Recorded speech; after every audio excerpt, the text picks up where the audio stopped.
Bonjour Khadija. Bonjour. Alors dis-moi tout. Quel a été ton parcours avant de devenir make-up artiste? J'étais dans une branche, dans une filière comptabilité. D'accord. Donc tu étais partie pour plus travailler dans le secteur de la finance avec les chiffres, quoi. Exactement, D'accord. rien à voir.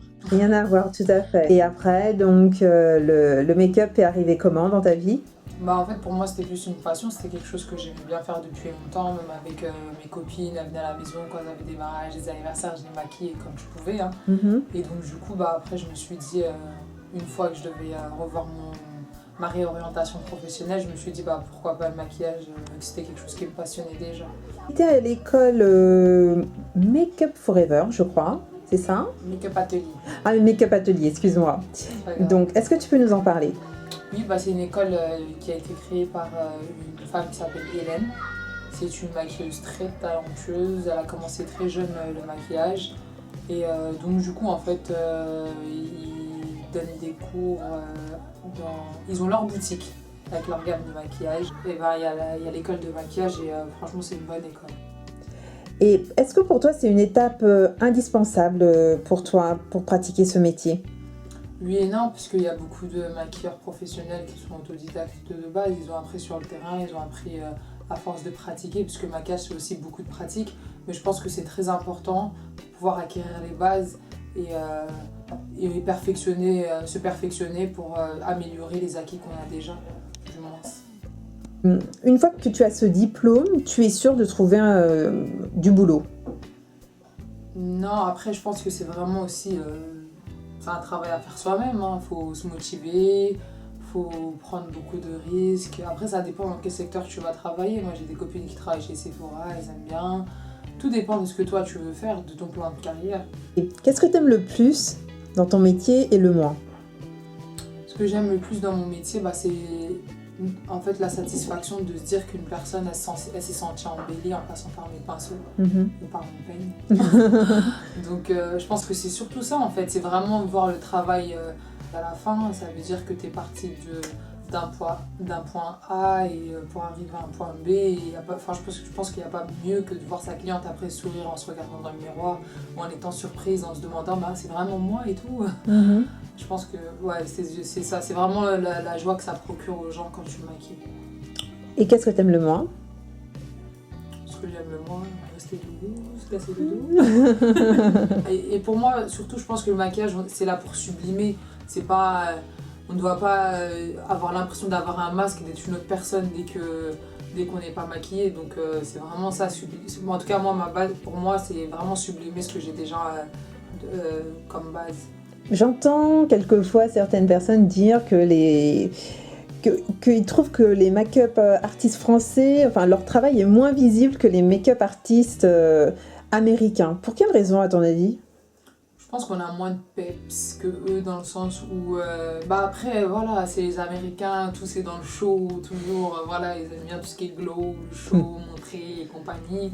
Et voilà, les Français, ils aiment bien, même les maquilleurs français, quand ils maquillent toujours de façon assez légère, avec une certaine transparence, un effet naturel. Et et les gens, je pense qu'ils recherchent ce côté chaud, genre le avant-après, waouh et tout, un changement radical.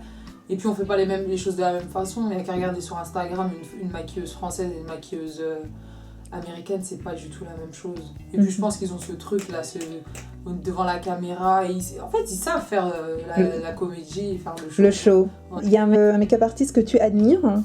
Tamana Roshan, c'est Dress Your Face, son Instagram. Et je crois qu'elle est afghane et un peu pakistanaise ou quelque chose comme ça, ou indienne, pardon. Et franchement, T'adores son travail. En fait, c'est tout, c'est comment elle fait, c'est son professionnalisme. Et puis, je trouve que même quand elle maquille et tout, elle maquille bien et ça fait pas forcément 3 tonnes de fond de teint. Même sa personnalité, c'est un tout. Et je trouve que vraiment, c'est un modèle de réussite en tant que maquilleuse. Et en tant que maquilleuse, je pense que c'est un bon modèle de réussite. Parce que souvent, on prend un peu les maquilleuses pour des nunuches. Et on a tendance un peu, surtout les Français. Parce qu'aux États-Unis, ils sont pas comme ça. Mais les Français, ils prennent vraiment le maquillage pour un truc bas de gamme, un sous-métier ou un truc comme ça. Ah ouais? Ouais. Tu trouves? Ouais, je trouve beaucoup. Surtout sur tout ce qui est tournage, Mhm. tout ce qui est, comment ça s'appelle, shooting photo et tout. Maintenant, après, quand on va chez des personnels, ça veut dire on va pour maquiller une mariée ou un truc comme ça, où elle va se sentir un peu plus valorisée parce qu'on est entre guillemets un peu une des pièces maîtresses de leur jour J. Oui. Mais, et encore, même ça, après, ça dépend de la personnalité de la personne. Il y en a qui vont prendre de haut et tout. Mais je trouve que le maquillage en France, il n'est pas reconnu comme aux États-Unis. De toute façon, il n'y a qu'à voir. Hein. En France, le maquillage, c'est pas quelque chose de conventionné. Oui, c'est moins. Les make-up artistes sont moins médiatisés, tu trouves, qu'aux États-Unis, par exemple, ou. Oui, mais même quand tu vas au Pôle emploi, tu vas déjà au Pôle emploi, j'ai envie de faire une formation de maquillage, on va te dire, ouais, ok, mais ça, c'est pas conventionné. En fait, c'est pas reconnu comme un métier à part entière. Mhm. Parce que même quand tu veux te mettre en auto-entrepreneur, il n'y a pas le statut de maquilleuse. Il faut être quelque chose et maquilleuse. Donc, soit coiffeuse avec une option maquillage, ou être esthéticienne avec une option maquillage. Mais il n'y a pas le métier maquilleuse. D'accord, ok. Dernière question, quelle marque tu recommandes pour se maquiller? Bah après moi je suis restée sur les produits de make-up atelier parce que je trouve que c'est des produits qui sont vraiment satisfaisants Ouais.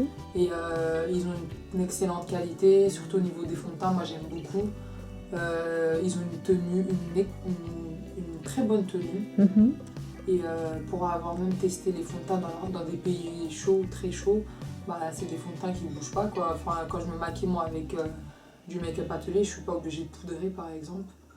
Je vais vraiment poudrer à des zones bien déterminées au niveau du nez pour vraiment prévenir les brillances, on va dire. Mais c'est vraiment une marque que moi j'aime beaucoup. D'accord, merci Khadija.